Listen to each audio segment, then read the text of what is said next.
Hello, patrons. So no, this is an unscripted video, as I'm sure you can see. Basically, just because I wanted to grovel about how disappointed I am in myself that I completely forgot to send out the February Patreon message. I should have also muted my phone, but yeah, no, I'm really sorry. So this month, March, I wanted to kind of go a bit above and beyond what I would normally do, just because obviously I kind of denied you what is rightfully yours.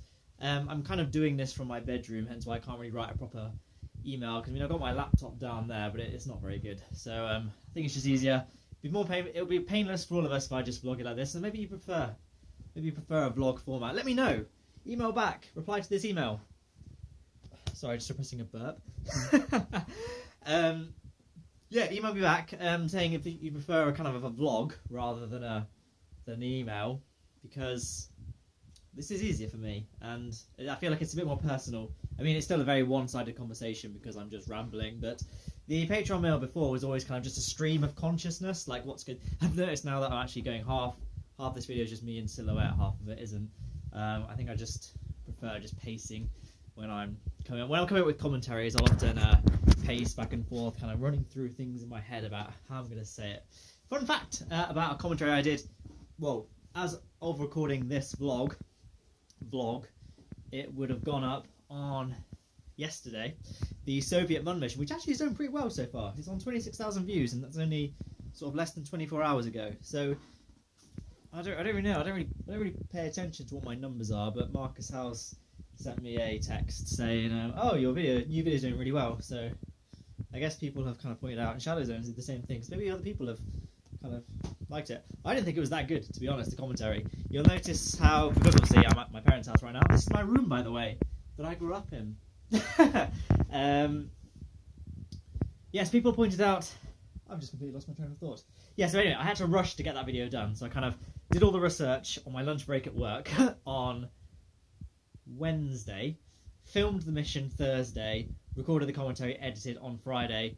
Obviously, I left quite early Saturday morning, so I had to get it all done by Friday, uploaded everything. So you'll notice how I left it was kind of very last minute, which is why if you watch the video again, you'll notice my commentary, it starts by me going, "Hello!" and all big enthusiastic, and by the end it's just me being quite sort of quiet, subdued, and sort of, because I didn't want to wake up my housemates, because it was getting to like 11:30 by the time it was actually done. So, fun little tidbit about that video. But yes, usually I talk about what's going on in my life, but I don't want to, because now you've kind of got a double whammy of this video and the February edition of the newsletter. The only thing that's really sort of caught me out, I bought a new watch. It's coming in the mail on Wednesday, hopefully. That's a big thing that happened, because, well, I had this watch for, like, I say this watch as if I'm wearing it. I had a watch for, I bought it in 2011, so it's a long time ago now, 6 years. It's 6 years ago. So, and it was some cheapo Casio, I think it was 15 quid at the time.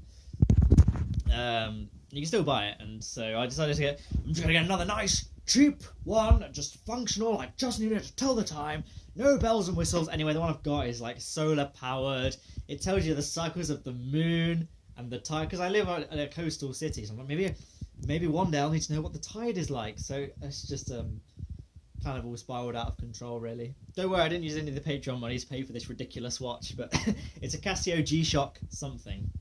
It's not got an analog face, just because the analog faces look much better, I think.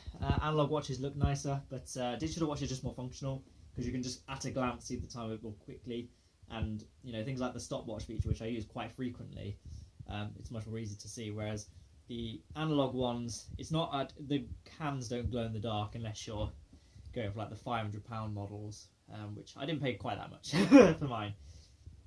And the actual illumination, I use the stopwatch and timer function quite frequently on my watch, like when I'm cooking food and things, I'll just stick a stopwatch on. So I kind of wanted the backlight of the watch to, I don't know how I'm getting out of breath. I mean, I'm just not used to talking so much.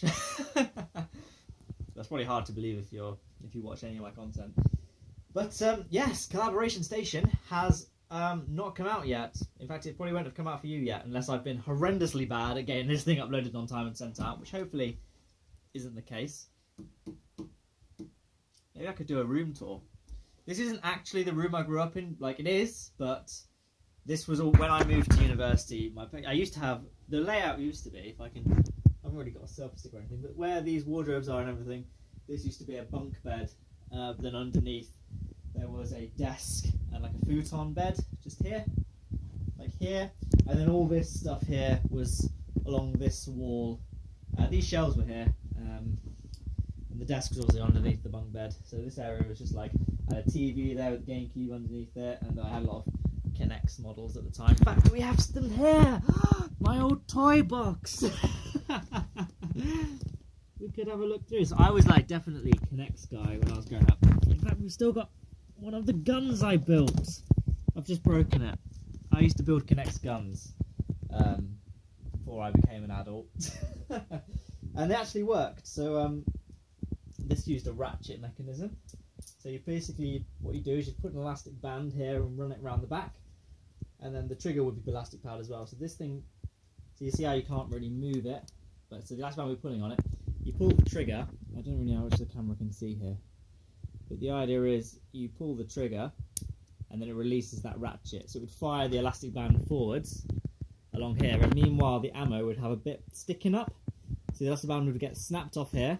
It would push the thing out, and fire the bullet. They're actually pretty powerful. There's a hole in that wall there that I made using a big sniper rifle I built. But yeah, I've also got this Sopwith Camel as well. And yeah, that's that plane. And then up there is a Kinect plane, aircraft. Did you see that? I just kind of held the camera up there. You can kind of see it, can't you? And well, that's basically it. So yes, thank you very much for donating. Let me give any feedback. You can either write in the YouTube comments below, or reply to this email, whatever. I will read them all. And have a happy March.